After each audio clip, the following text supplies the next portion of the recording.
What's up everyone, John Rettinger from Techno Buffalo here, and today Apple took the wraps off their completely refreshed, not redesigned, MacBook Pro line. So let me run through everything with you and tell you what you can expect. Stick around.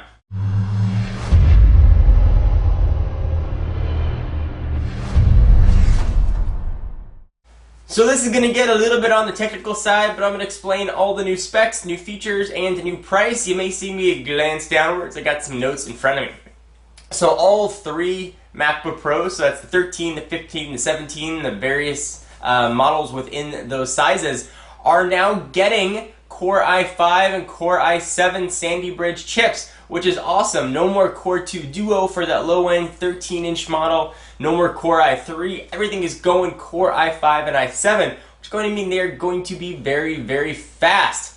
Gone is the NVIDIA chipsets, unfortunately. The higher end models are going to have, so the 15 and the 17s are going to take advantage of AMD's Radeon HD 6000M graphics or some variants of that. The 13-inch models are going to be using Intel's HD 3000 integrated options. And you hear integrated, I used to think, no. But supposedly they are much better.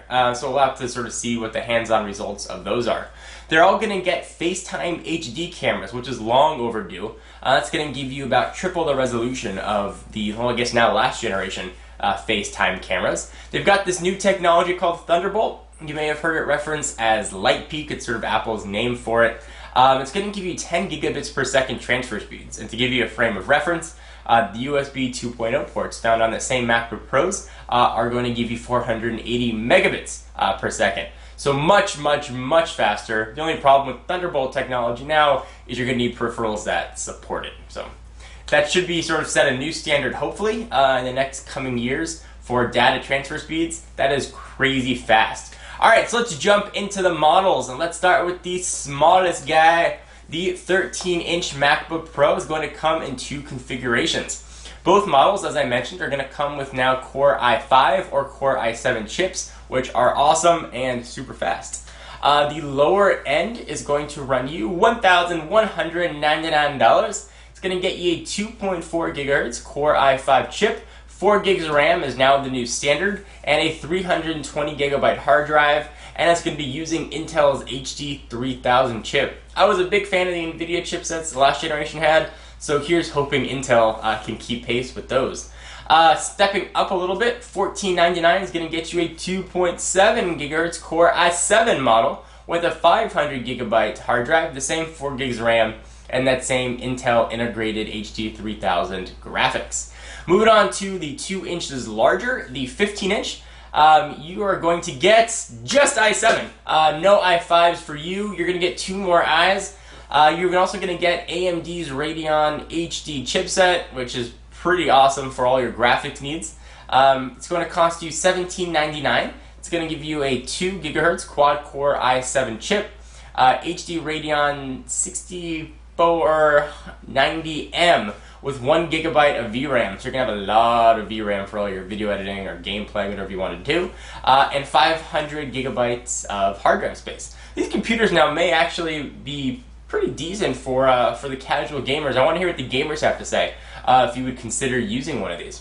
The next 15-inch model is going to cost you just shy of $2,200 at $21.99.